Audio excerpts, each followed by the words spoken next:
Here's my opening take, my opening salvo. Oh, limitless wonder. I would have come in here if Daniel Jones takes the Giants to a score there. Let's say they had gotten the 2-point conversion on that idiotic play that they ran. And let's say that they win then on a 2-point conversion.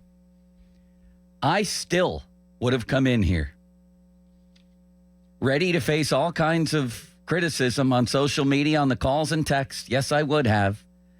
And my opening take would have been, the Steelers finally have a quarterback.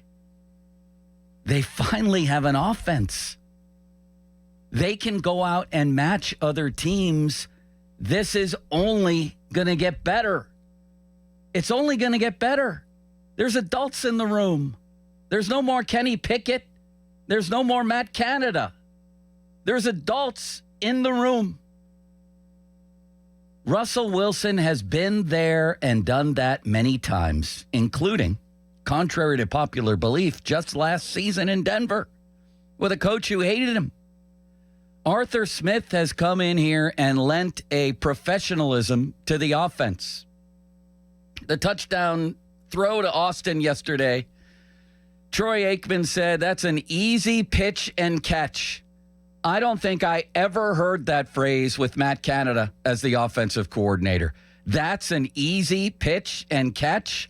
Let's go back in time, and we're going to talk about the defense. The defense stunk last night, made some splash plays, got lucky, got pushed around by the freaking Giants. I don't care about that right now.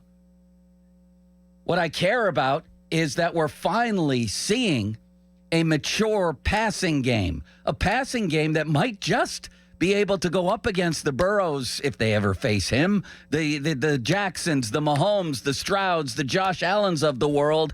And if it's a 34-31 game, win the game. They're able to engineer victory more fluidly, which is what Mike Tomlin has wanted. It's what good teams have. You're just rearranging deck chairs if you don't have a passing game in the NFL. So let's go back and relive the nightmare for a moment. This is courtesy of Steelers Depot from November of last year, late November. So the stats aren't complete, but they're mighty ugly.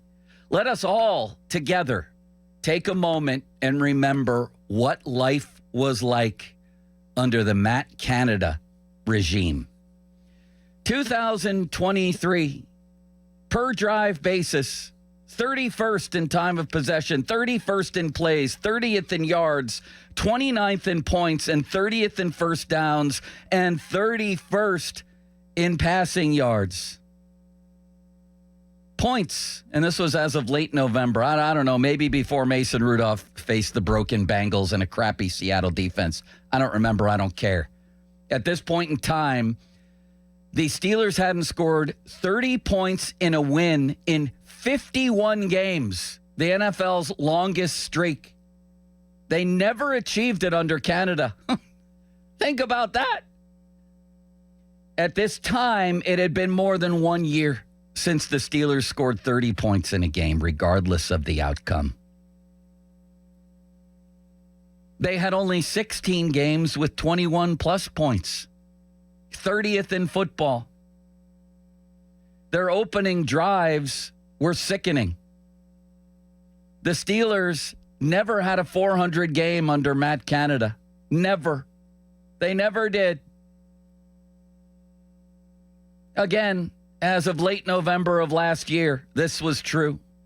Since 2021, the Steelers have scored on just 13 opening possession drives, 26th in the NFL.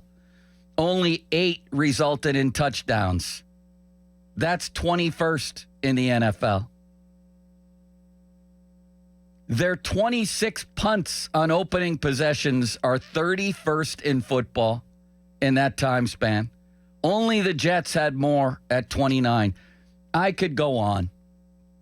Let's just take a moment of silence and remember, Little Limits, where we were. How about a moment of silence for what it actually was like? And anytime there's trauma in life, it's our natural reaction to just bury it forever and pretend it never happened.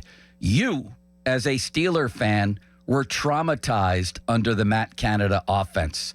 You were traumatized.